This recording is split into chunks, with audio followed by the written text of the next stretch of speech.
नमस्कार दोस्तों, स्वागत है आपका हमारे इस चैनल होली शाला पे, जहां हम आपको पौराणिक कथाएं सुनाते हैं। श्रीमद् भगवत गीता के 12वें स्कंद में लिखा है कि भगवान विष्णु के 10वें अवतार कल्कि का जन्म कलयुग के अंत में और सतयुग के संधि काल में होगा।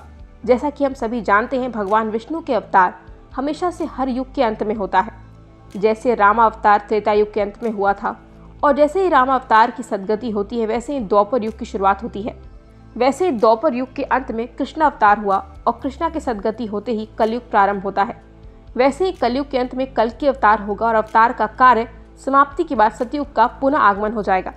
लेकिन क्या आप जानते हैं कि कली पुरुष कौन है जिसका वध करके कल्कि अवतार इस धरती पे आएगा? चलिए आज आपको बताते हैं, लेकिन उससे पहले आप हमारे चैनल को सब्सक्राइब जरूर करें और बेल आइकन को प्रेस करना ना भूलें, ताकि जब भी हम कोई नई वीडियो डालें तो आपको सबसे पहले नोटिफिकेशन मिल जाए। कली पुरुष के जन्म के रहस्य को जानने के लिए हमें सृष्टि के रचना स्रोत के समय में जाना होगा, यानी सतयुग में।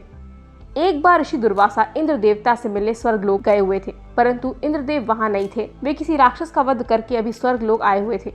तब दुर्वासा ऋषि ने उनके स्वागत के लिए फूलों की माला दी। चूंकि इंद्रदेव अभी जीत के धुन में मग्न थे, वे मग्नता में वो फूलों की माला अपने गज यानी हाथी को पहना दिए। और जब पुनः सभा शुरू हुई तो दुर्वासा ऋषि उनसे मिलने आए तो देखा कि उनकी फूलों की माला हाथी के पैरों में पड़ा था। ये देख दुर्वासा ऋषि का क्रोध आ गया और उन्होंने श्राप दे डाला कि जिस ऐश्वर्य में तुमने मेरे उपहार का अपमान किया है, वो ऐश्वर्य तुमसे छिन जाएगा। उसके बाद धन और मान की हानि होने लगी, देवता कमजोर होने लगे। तब सभी भगवान विष्णु के पास पहुंचे। भगवान विष्णु ने उन्हें समुद्र मंथन के लिए कहा और बोला कि आप लोग पुनः पहले जैसा होने के लिए क्षीर सागर के अमृत की आवश्यकता पड़ेगी। चूंकि देवता अभी कमजोर थे, इसलिए इंद्रदेव ने असुरों के राजा बलि से समुद्र मंथन के लिए मदद मांगी। पहले तो राजा बलि ने देवताओं को मना कर दिया, क्योंकि वे जानते थे कि देवता असुरों के साथ छल करेंगे। परंतु शुक्राचार्य के कहने पर राजा बलि इस शर्त पर तैयार हुए कि जो भी समुद्र मंथन में निकलेगा उसका बंटवारा होगा। तब मंदराचल पर्वत को गरुड़ देव ने अपने चोंच में उठाकर क्षीर सागर में रखा और सर्पराज बासुकी को उस पर्वत में लपेटकर रस्सी के रूप में लिया गया। राक्षसगण बासुकी नाक के मुख की ओर और देवता पूंछ की ओर लगे थे, परंतु मंथन नहीं हो पा रहा था, क्योंकि मंदराचल पर्वत का आधार घूम नहीं रहा था। तब भगवान विष्णु ने कच्छ यानी कछुए का अवतार लेकर मंदराचल पर्वत को अपनी पीठ पर रखा और इस प्रकार मंथन की शुरुआत हुई। उसमें से बहुत सारे कीमती आभूषण के साथ पहले हलाहल नामक तेज विष निकला। भगवान विष्णु को इस विष के बारे में पहले से पता था। वे देवताओं को इस बारे में पहले इसलिए नहीं बताया क्योंकि वे जानते थे कि अगर उन्हें बता दिया तो वे विष के कारण देवता इस मंथन को नहीं करते। इसीलिए उन्हें सिर्फ अमृत के बारे में बताया। अब चूंकि हलाहल विष निकल गया और सभी लोग वेग से मूर्छित होने लगे, परंतु शर्त अनुसार इसे आधा देवता तथा आधा असुरों को पीना था। परंतु दोनों में हलाहल विष के इस तेज को सहने की शक्ति नहीं थी। फिर भगवान भोलेनाथ ने भगवान विष्णु के कहने पर विषपान किया, परंतु इस विष के तेज से भोलेनाथ भी जलन से प्रभावित होने लगे। तब शक्ति रूपी देवी पार्वती ने उस विष को अपने हाथों से भोलेनाथ के गले में ही रोक दिया।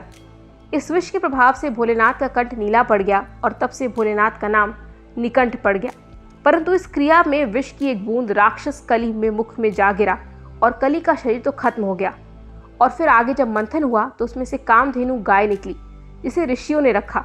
उच्चेश अश्व को राजा बलि ने ग्रहण किया। ऐरावत हाथी को देवताओं के राजा इंद्र ने ग्रहण किया। कौस्तुभ मणि और शंख को भगवान विष्णु जी ने धारण किया। इसके बाद निकली संजीवनी बूटी, इसे पृथ्वी पर एक सुरक्षित स्थान पर स्थापित किया गया। ये वही संजीवनी बूटी है जिसे रामायण काल में लक्ष्मण को दिया गया था जब उनको मेघनाथ की बरछी लगी थी। और इसके बाद धन संपदा लेकर लक्ष्मी जी निकली थी। सभी देवता, ऋषि मुनि एवं राक्षस लक्ष्मी देवी को रखना चाहते थे, परंतु लक्ष्मी जी ने खुद विष्णु जी को ग्रहण कर लिया। चंद्रमा निकले तो भोलेनाथ ने ग्रहण कर लिया। इसके बाद परिजात वृक्ष और कल्प वृक्ष निकला, जिसे स्वर्ग में स्थापित किया गया। फिर निकली रंभा, जिसे स्वर्ग अप्सरा बनाकर स्वर्ग में रखा गया। इसके बाद निकली वाणुनी देवी यानी सुरा देवी यानी गॉडेस ऑफ एल्कोहल, जिन्हें असुरों ने ले लिया। और अंत में भगवान धन्वंतरी अपने हाथों में अमृत कलश लेकर निकले। इस अमृत की छिना छपत में कुछ बूंदें समुद्र में जा गिरी, जो उज्जैन, नासिक और इलाहाबाद में गिरा था। और कहा जाता है कि हर 12 वर्ष पर फिर से वो अमृत प्रकट होता है। उस वक्त स्नान करने से रोग दोष दूर हो जाते हैं। और इसी अमृत की कुछ बूंदें कली पुरुष को भी मिल गई, जिससे वो फिर से जीवित हो उठा, परंतु वो भौतिक रूप में ना आ सका। अमृत को बंटवारे के लिए भगवान विष्णु ने मोहिनी रूप ले लिया और सारा अमृत देवताओं को पिला दिया।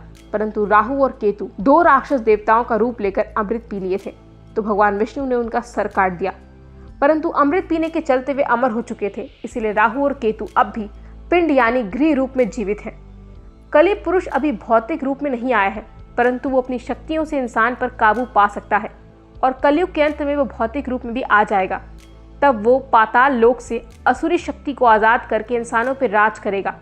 तब भगवान विष्णु का कल्कि अवतार होगा, जो 64 गुणों से लिप्त माहिर योद्धा होंगे, जो अब तक के सबसे शक्तिशाली राक्षस कली पुरुष से लड़ेंगे और इंसानों को उसके प्रभाव से मुक्त करेंगे। परंतु इस युद्ध में कली पुरुष की तरफ से भी इंसान लड़ेंगे, क्योंकि तब तक धर्म पूरी तरह नष्ट हो जाएगा। इंसान भगवान को पहचान नहीं पाएंगे, परंतु अंत में सब ठीक हो जाएगा और सतयुग का प्रारंभ होगा। दोस्तों, आपको हमारी वीडियो कैसी लगी हमें कमेंट करके ज़रूर बताएं। आप और कौन सी पौराणिक कथाएं सुनना चाहते हैं, आप ये भी हमें कमेंट बॉक्स में लिख सकते हैं। हमें आपके जवाब का इंतजार रहेगा। और जाते जाते हमारे वीडियो को लाइक, शेयर और हमारे चैनल होली शाला को सब्सक्राइब करना ना भूलें। धन्यवाद।